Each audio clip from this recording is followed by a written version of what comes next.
விக்கி, இது பாத்தியா? போலீஸ் இவனை அரெஸ்ட் பண்ணிட்டாங்க. இவனுக்கு இது தேவைதா? பொண்ணுங்களை பத்தி என்னெல்லாம் பேசிட்டு இருந்தான். பசங்க எவ்வளோ பாவப்பட்டு தெரியும் பார்த்தியா?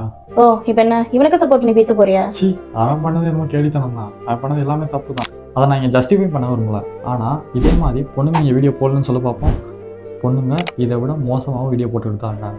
வார்த்தையை யூஸ் பண்ணி ஒன்றும் இல்லை, இது மாதிரி நிறையா பொண்ணுங்க இருக்காங்க. ஆனால் அதெல்லாம் இங்கே எப்படின்னா போலீஸ் ஆக்ஷன் எடுத்துருக்குன்னு சொல்ல பார்ப்போம். இல்லை ஒரு பொண்ணையாச்சும் அரெஸ்ட் பண்ணியிருக்காங்கன்னு சொல்ல பார்ப்போம். இங்கே பொண்ணுங்க எப்படின்னா இன்டர்வியூலே எப்படின்னா தப்பாக பேசிக்கிட்டு இருக்காங்க. ஆனால் அதெல்லாம் இங்கே யாரும் கேட்டது கிடையாது. ஒரு பையன் அந்த மாதிரி பேசினா ஆக்ஷன் எடுக்கிறான். அந்த ஆக்ஷன் எடுத்தால் தப்புன்னு நான் சொல்ல, அந்த மாதிரி எடுத்து தான் ஆகணும். ஆனால் அதை ஏன் பொண்ணுங்களுக்கு எடுக்க மாட்டாங்கன்னு தான் நான் இங்கே கேட்குறேன். ஒன்று புரிஞ்சுக்கோங்க, பொண்ணா பையனும் தப்பு தான். 2 பேரும் ஈக்குவல்னு சொன்னால் மட்டும் போதாது, அது எல்லாத்துலேயும் இருக்கணும். தப்பு பண்ணும்போது பொண்ணுங்க பண்ணாலும் சரி, அதை ஆக்ஷன் எடுக்க தான் சொல்கிறேன். பப்ஜி மாதிரி எல்லாத்தையும் தெரிஞ்சிருக்கும். அவர் எப்படின்னா இதே மாதிரி தான் பொண்ணுங்க ஏதோ தப்பாக பேசினாரா, அந்த VPN யூஸ் பண்ணான்னு சொல்லிட்டு ஆக்ஷன் எடுத்தாங்க. அதை நான் அப்படின்னா பாராட்டுறேன். அதே மாதிரி எப்படின்னா பொண்ணுங்க இப்போ பசங்களை பற்றி வீடியோ போடுறாங்க, தப்பான வேர்டை யூஸ் பண்ணி வீடியோ போடுறாங்க, அதையும் ஆக்ஷன் எடுக்க மாட்டாங்க. அந்த கவர்மெண்ட்டை சொல்கிறது தான் அதுதான். யார் தப்பு பண்ணாலும் சரி 2 பேரும் ஈக்குவலாக வச்சு ஆக்ஷன் எடுங்க.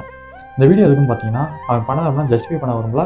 அவன் பண்ணதை நான் கரெக்டுன்னு சொல்லலை, அவன் பண்ணது தப்பு தான். அதே மாதிரி பொண்ணுங்க பண்ணுறதையும் என்கரேஜ் பண்ணாமல் இந்த கிரியேட்டர்ஸ்லாம் இவனுக்கு போட்டிங்கள வீடியோ, அதே மாதிரி பொண்ணுங்க பண்ணாலும் தப்புன்னு சொல்லிட்டு வீடியோ போடுங்க. புரிஞ்சுப்பீங்கன்னு நினைக்கிறேன்.